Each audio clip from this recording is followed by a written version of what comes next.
तो गाइज स्वागत है आपका काइजू नंबर 8 के सेकेंड पार्ट वाले वीडियो में। अगर आपने अभी तक पहला पार्ट ही नहीं देखा तो कमेंट और डिस्क्रिप्शन में मैंने फर्स्ट पार्ट का लिंक डाल दिया है, जल्दी से जाके देख लो। लास्ट पार्ट में हमने देखा कि कैसे इचिकावा और काफका ने डिफेंस फोर्स का फर्स्ट एग्जाम जो कि रिटन टेस्ट था वो क्लियर कर दिया था। अब पार्ट 2 के स्टार्ट में हमें 10 दिन बाद का सीन दिखाया जाता है जहां पर इचिकावा और काफका दोनों ही डिफेंस फोर्स के हेडक्वार्टर में टेस्ट देने के लिए आ जाते हैं और हमें यहां पर पता लगता है कि डिफेंस फोर्स के साथ मिलकर काफी और फोर्सेस भी काम करती है, जिस पर इचिकावा काफका से कहता है अगर आप यहाँ ट्रांसफॉर्म हुए तो आप कुछ ही सेकंड्स में मारे जाओगे। जिसके बाद हम वहां पर और भी सारे लोगों को देखते हैं जो कि टेस्ट देने के लिए आए हुए थे। ये देखकर काफका कहता है कि अब यहाँ डर के कोई भी फायदा नहीं है, तो चलो चलते हैं और चेक इन कर लेते हैं। तभी इन लोगों को एक लड़की बुलाने लगती है और कहती है जरा ध्यान से सुनो बूढ़े आदमी, क्या तुम मुझे कह रही हो? अब इसे देखकर इचिकावा सोचता है कि क्या ये भी यहाँ पर एग्जाम देने आई है। इधर काफका तो अपने ही काम में लगा हुआ था और उस लड़की को गुस्से में कहने लगता है कि मैं कोई बूढ़ा आदमी नहीं हूँ, मैं सिर्फ अभी 32 साल का हूँ। ये सुनकर वो लड़की कहती है इसलिए तो तुम बूढ़े हो चुके हो क्या सच में? जिस पे इचिकावा कहता है कि हाँ बिल्कुल ये सही कह रही है। अब यहाँ वो लड़की कहती है कि क्या ये कार तुम्हारी है? ये मेरे रास्ते में आ रही है और मुझे यहाँ पर अपनी कार खड़ी करनी है। जिस पर काफका कहता है कि यहाँ पर तो और भी कई जगह हैं पर मैं यहीं पार्क करना चाहती हूँ क्योंकि आज मेरा लकी नंबर 5 है। क्या कहा? तुम्हारा लकी नंबर? आखिर तुम्हारी प्रॉब्लम क्या है? चलो मेरे साथ, मैं तुम्हें थोड़े मैनर सिखाता हूँ। जिस पर वो लड़की कहती है लगता है कि मुझे ही इसको हटाना पड़ेगा। जिसके बाद वो अपने ड्रेस खोलकर अपने सूट को एक्टिवेट करती है जिससे वो काफका की गाड़ी को उठाकर साइड में फेंक देती है। जिसे देखकर काफका कहता है अरे ये तुमने क्या किया? ये तो हमारी कंपनी की कार थी और आखिर तुम हो कौन? मैं भी ये एग्जाम देने आई हूँ। मेरा नाम किकोरू शिनोमिया है और मेरी हॉबी काइजू को मारना है और इस चीज को याद करना। और बाय द वे मुझे एक चीज समझ नहीं आ रही है बूढ़े आदमी, मुझे तुम्हारे शरीर से काइजू की स्मेल क्यों आ रही है? यहाँ इचिकावा बात को संभालते हुए कहता है कि हम काइजू क्लीनिंग यूनिट में काम करते हैं ना, सो शायद उसी वजह से होगा। ये सुनकर शिनोमिया कहती है कि तुम जैसे लोग भी यहाँ पर आ रखे हो। और यहाँ शिनोमिया जैसे ही पीछे मुड़कर देखती है वो यहाँ काफका को देखकर हैरान हो जाती है क्योंकि काफका खुद ही अपने हाथों से अपने कार को उठाकर वहीं पर सही से रख देता है। यहाँ ये देखकर शिनोमिया काफी ज्यादा चौंक जाती है और कहती है क्या इस बंदे के पास भी खुद का प्राइवेट सूट है?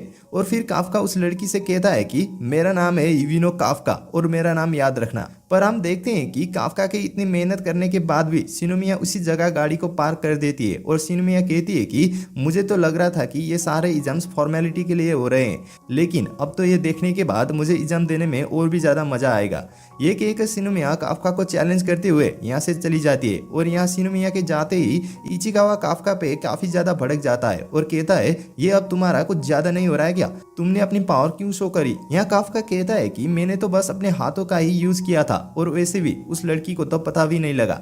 लेकिन ये बात सुनकर इचिकावा यहाँ पर और भी ज्यादा भड़क जाता है और यहाँ ये दोनों इतना ज्यादा शोर मचा रहे थे कि यहाँ 2 गार्ड आके उनको शांत करवाते। जिसके बाद ये दोनों एग्जाम देने के लिए बिल्डिंग के अंदर चले जाते हैं। अब अंदर जाते हुए काफका यहाँ सोचने लगता है कि लास्ट टाइम उसने गिव अप कर दिया था लेकिन अब उसके पास ये लास्ट चांस है मीना के साथ खड़े होने का और इस बार वो डेफिनेटली गिव अप नहीं करेगा। और अब अगले सीन में काफका बता रहा होता है कि टेस्ट में 2 पार्ट होते हैं, एक पार्ट होता है फिटनेस का और दूसरा पार्ट होता है एप्टीट्यूड टेस्ट। ये एप्टीट्यूड टेस्ट में या तो तुम पास होगे या तो तुम्हें डायरेक्टली घर भेज दिया जाएगा। सो इसका मतलब ये है कि काफका को फिटनेस टेस्ट में भी ज्यादा से ज्यादा स्कोर करने का ट्राई करना पड़ेगा।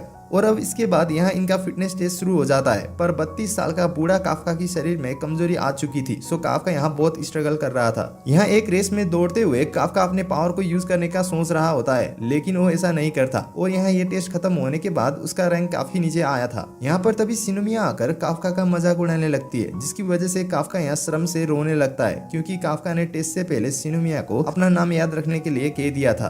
अब शिनोमिया के जाने के बाद तभी वहाँ इचिकावा आता है जो काफका से कहता है कि मुझे अच्छा लगा कि तुमने इस टेस्ट में अपनी पावर का यूज नहीं किया। जिस पर काफका कहता है कि सभी ने यहाँ तक पहुँचने के लिए बहुत ही ज्यादा मेहनत की है और अगर मैं अपनी पावर का यूज कर देता तो ये उन लोगों के लिए भी अच्छा नहीं होता। पर यहाँ हम देखते हैं कि काफका को पावर यूज ना करने का भी दुख हो रहा था। अब अगले सीन में हमें मीना का ऑफिस दिखाया जाता है जहाँ पर ये एक बंदा सारे एप्लीकेंट की एप्लीकेशन दिखा रहा होता है और यह मीना काम करते हुए उस बंदे की बात भी सुन रही होती है। अब हमें दोबारा से टेस्ट का सीन दिखाया जाता है जहाँ पर इचिकावा हारुइची नाम के बंदे के बारे में बता रहा होता है कि कैसे ये लड़के टोक्यो न्यूट्रलाइजेशन यूनिवर्सिटी से टॉप करके ग्रेजुएट हुआ है और इस साल का सबसे ज्यादा परफॉर्मिंग बंदा भी यही है। इसके बाद वो इहारू फुरुहाशी के बारे में बताने लगता है कि ये बंदा एक पावर हाउस है और ये भी एक टॉपर है। इसके बाद वो आओई कागुरा कुरागी के बारे में बताने लगता है। इस बंदे ने डिफेंस फोर्स को ज्वाइन करने के लिए अपनी एक सबसे बढ़िया जॉब छोड़ दी। और इचिकावा ये भी बताता है कि इस साल काफी सारे बंदे न्यूट्रलाइजेशन यूनिवर्सिटी से आए और ये सारे के सारे इलाइट ऑफिसर बनना चाहते। और यहाँ काफका इचिकावा की बात सुनने के बाद कहता है कि अच्छा, तो ये रीजन है कि ये सारे इतना अच्छा परफॉर्म कर रहे हैं। और इन सभी कैंडिडेट्स में से जो सबसे टैलेंटेड है उसका नाम है शिनोमिया, जिसने सिर्फ 16 साल की उम्र में ही कैलिफोर्निया न्यूट्रलाइजेशन यूनिवर्सिटी से ग्रेजुएशन कर ली। और यहाँ पर बाकी सभी कैंडिडेट शिनोमिया को ही हराना चाहते थे। पर यह शिनोमिया तो दोबारा काफका के पास आती है और उसे कहती है कि तुम्हें पता लग ही गया होगा आखिरकार मैं कौन हूँ। और यहाँ काफका उसको पकड़ कर कहता है कि मुझे माफ कर दो, मुझे तो पता ही नहीं था कि तुम इतनी ज्यादा अच्छी हो। अब यहाँ काफका को शिनोमिया के इतने पास देखकर शिनोमिया के गार्ड काफका को पकड़कर उसे धो देते हैं। पर फिर यहाँ शिनोमिया काफका के पास आके कहती है चलो देखते हैं कि आज ऐसा तुम्हारे साथ कितनी बार होने वाला है। यहाँ अब काफका गुस्से में कहता है कि तुम बस देखती जाओ, मैं तुम्हें हरा कर दिखाऊंगा।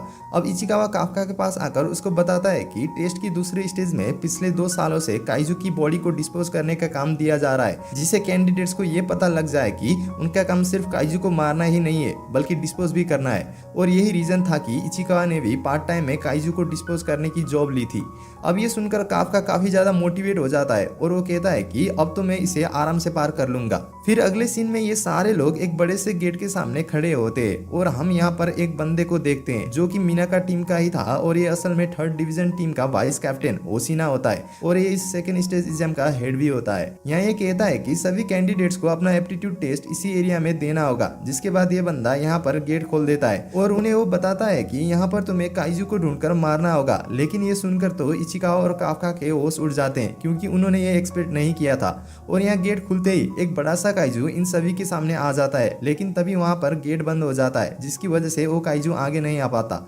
और यहाँ पर शिनोमिया तो काफका को देखकर काफी ज्यादा हंस रही होती है क्योंकि उसे लग रहा था कि काफका काफी ज्यादा डर रहा है। यहाँ काफका इचिकावा पर चिल्लाते हुए कहता है कि तुमने तो कहा था यहाँ पर काइजू की बॉडी को डिस्पोज करना होगा। इचिकावा बोलता है कि मैंने तो आपको पिछले 2 साल का रिकॉर्ड बताया था, अब मुझे क्या पता था कि ये लोग इस साल उसको भी चेंज कर देंगे। और अब क्योंकि ये लोग काइजू को मारने ऐसे ही तो नहीं जा सकते, तो इसलिए उन्हें यहाँ पर एक स्पेशल सूट दिया जाता है क्योंकि इसे पहनते ही ये सूट यूजर की बॉडी के हिसाब से ऑटोमेटिकली सेट होने लग जाता है। और उसके बाद हमें बताया जाता है कि ये सूट ऑर्गेनिक मटेरियल से ही बना है, जिसको असल में काइजू के अंदर से ही एक्सट्रैक्ट किया जाता है। और यहाँ पर हमें एक साइंटिस्ट दिखाई जाती है जो कि 3rd डिवीजन टीम की मेंबर होती है और यहाँ पर ये लड़की इन सभी की सूट की पावर को मॉनिटर कर रही थी। और यहाँ पर ये बता रही होती है कि ये सूट लगाने के बाद इचिकावा का करंट जो पावर लेवल है वो है 8%, हारुइची की पावर होती है 18%, आवी की पावर होती है 15%, इहारू की पावर होती है 14%। और यहाँ पर ओसिना बता रहा होता है कि ट्रेनिंग के बाद सेकेंड फेज में इस सूट की पावर 20% तक ही जाती है। फिर वो साइंटिस्ट यहाँ पर बताती है कि पिछली बार तो एक बंदा 10% से ऊपर निकलना भी मुश्किल दिख रहा था, पर इस बैच में कई लोग 10% से ऊपर है। और ये सुनकर ओसिना कहता है कि शायद इस साल हमें कुछ बढ़िया कैंडिडेट्स मिलने वाले हैं। और उसके बाद हमें शिनोमिया की कमबैक पावर बताई जाती है जो कि होती है 46%। और ये देख तो ये दोनों भी चौंक जाते हैं। अब ओसिना ये देखकर कहता है कि ये लड़की तो पहले से ही प्लेटून ऑफिसर लेवल की है। और यहाँ दूसरे साइंटिस्ट भी कह रहे होते हैं कि ये लड़की तो अभी तक की सबसे स्ट्रॉन्गेस्ट कैंडिडेट है। इधर इचिकावा को टेंशन होने लगती है क्योंकि उसकी कमबैक पावर केवल 8% है। और यहाँ पर ओसिना कहता है कि तुम चिंता मत करो, इस राउंड में 8% एक अच्छा नंबर है। एक्चुअल में तो तुम्हें टेंशन तब होनी चाहिए थी अगर तुम्हारी कमबैक पावर 0% आती। हालांकि मैंने अभी तक ऐसा एक भी बंदे को नहीं देखा है जिसकी कमबैक पावर 0% हो, पर इस चीज की भरपाई काफका पूरा कर देता है क्योंकि भाई साहब वो जितना भी दम लगा ले उसकी कमबैक पावर 0% से बढ़ ही नहीं रही थी। ये देखकर इधर वाइस कैप्टन ओसिना की हंसी नहीं रुक रही थी। अब शिनोमिया काफका को देखकर सोच रही होती है कि आखिर ये अपना पावर क्यों नहीं दिखा रहा है जो कि इसने मुझे पार्किंग एरिया में दिखाई थी। अब यहाँ सभी कैंडिडेट्स अपना सूट पहन लेते हैं और ओसिना आकर सभी से कहता है कि चलो अब टेस्ट के लिए तैयार हो जाओ। और फिर वो सबको बताता है कि उनका जो टारगेट है वो एक बड़ा काइजू और 36 छोटे काइजू है। और यहाँ पर काइजू को 2 पार्ट्स में डिवाइड किया गया है। पहले होते हैं बड़े काइजू और बड़े काइजू को होंजू भी कहा जाता है, और दूसरे होते हैं छोटे काइजू यानी योजू जो कि साइज में छोटे होते हैं। इसके बाद ओसिना इन्हें बताता है कि पिछले साल इन काइजू ने लगभग 16 इंसानों को मार दिया था और इसीलिए ये लोग इन काइजू को जिंदा पकड़कर यहाँ लेके आए ताकि वो इन्हें यहाँ पर रख के अपनी कैंडिडेट्स की ट्रेनिंग के लिए यूज कर सके। और यहाँ पर ड्रोन के जरिए इन सभी कैंडिडेट्स की मूवमेंट को भी ट्रैक किया जाएगा और अगर इनको लगता है कि इनकी जान खतरे में तो इनकी सूट की शील्ड को एक्टिवेट कर दिया जाएगा। और यहाँ शील्ड एक्टिवेट होने का मतलब है कि वो कैंडिडेट एग्जाम में फेल हो गया। अब यहाँ ओशिना कहता है कि अगर अभी भी किसी को ये एग्जाम नहीं देना तो वो यहाँ से निकल सकता है और अब ये एग्जाम शुरू हो जाता है। जहाँ पर एग्जाम शुरू होते ही शिनोमिया एक काइजू को मार गिराती है और ऐसे करते करते शिनोमिया बहुत तेजी से काइजू को मार रही थी।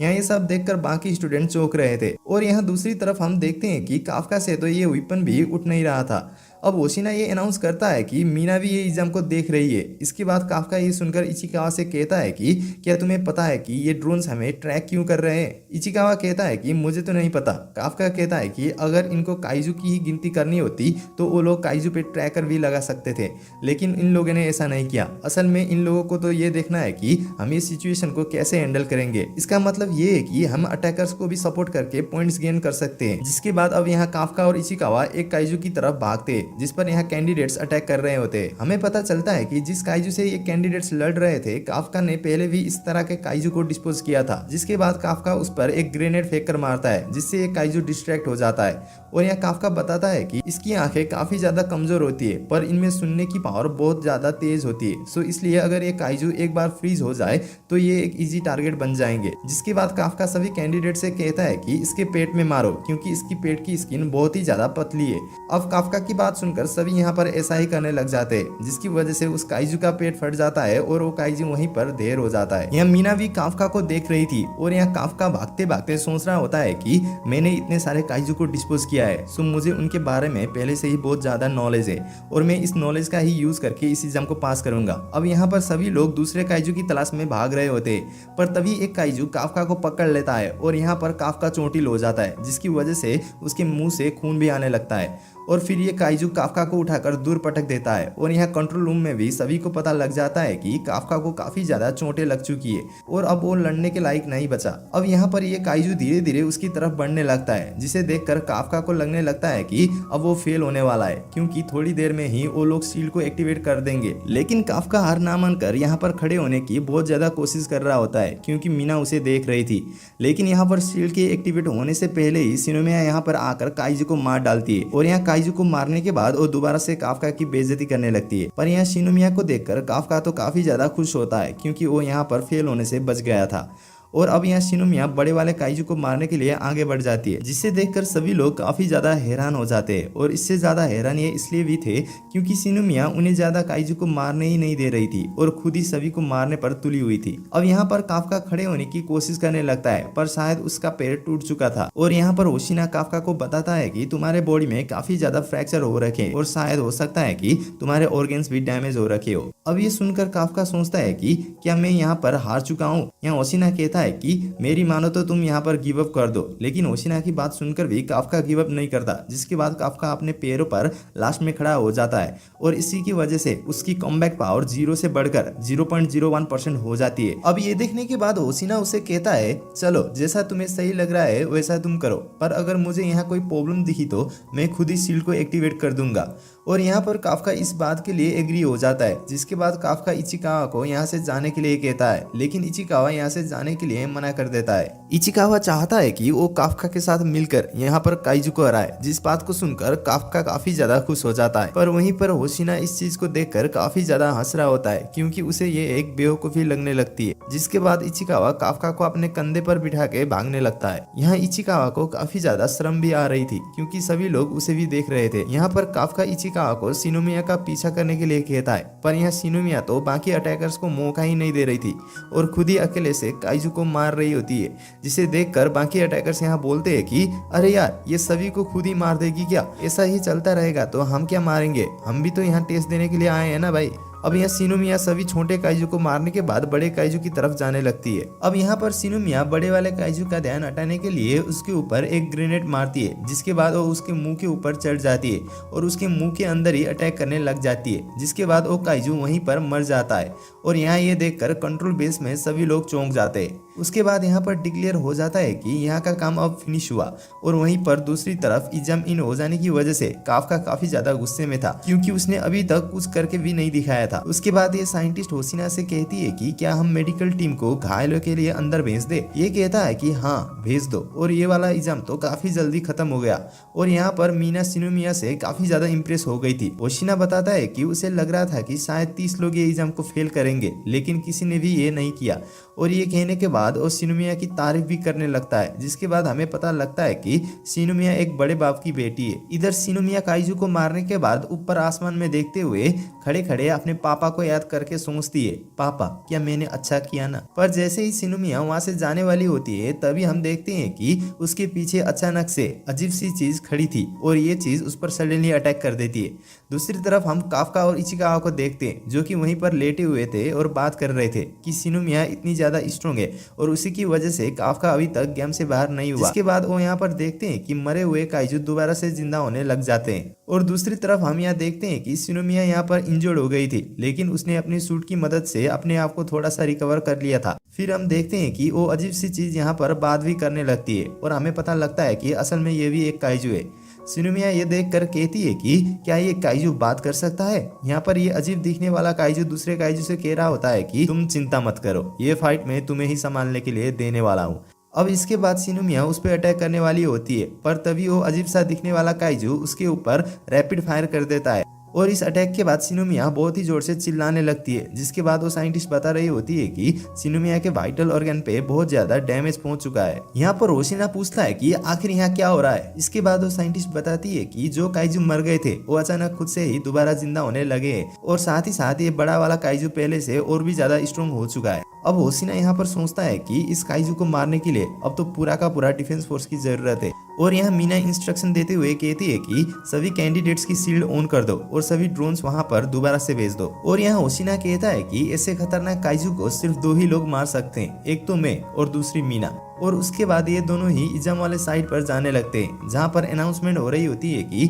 सभी लोग अपनी जान बचाओ और जान बचाकर यहाँ से निकलो। लेकिन शिनुमिया यहाँ से कहीं भी जाने के लिए तैयार नहीं थी, क्योंकि उसको इस काइजू को किसी भी हालत में मारना था। अब तक शिनुमिया ने अपनी बॉडी में हो रही ब्लीडिंग को भी अपने सूट की मदद से रोक दिया था। जिसके बाद शिनुमिया को अपने डैड की बात याद आती है, जहाँ पर शिनुमिया के डैड ने उसे कहा था कि तुम्हें किसी भी हालत में अपने आप को परफेक्ट बनाना होगा। और उसके बाद जैसे ही शिनुमिया मोटिवेट होकर उस काइजू पर अटैक करने वाली होती है, वो काइजू उसे उठाकर दीवार की तरफ फेंक के मारता है। और अब इस अटैक से शिनुमिया काफी ज्यादा इंजर्ड हो जाती है, लेकिन वो अभी भी हार मानने के लिए तैयार नहीं थी। जिसके बाद हमें शिनुमिया का एक फ्लैशबैक दिखाया जाता है, जहाँ पर वो हमेशा की तरह क्लास में टॉप आई थी और उसकी यहाँ पर एक दोस्त भी होती है, जो कि उसे कह रही होती है कि यार तुम तो कमाल की हो। जिसके बाद उसकी दोस्त के फादर यहाँ पर उसे लेने आ जाता है, जो कि उसको काफी ज्यादा प्यार कर रहे होते हैं।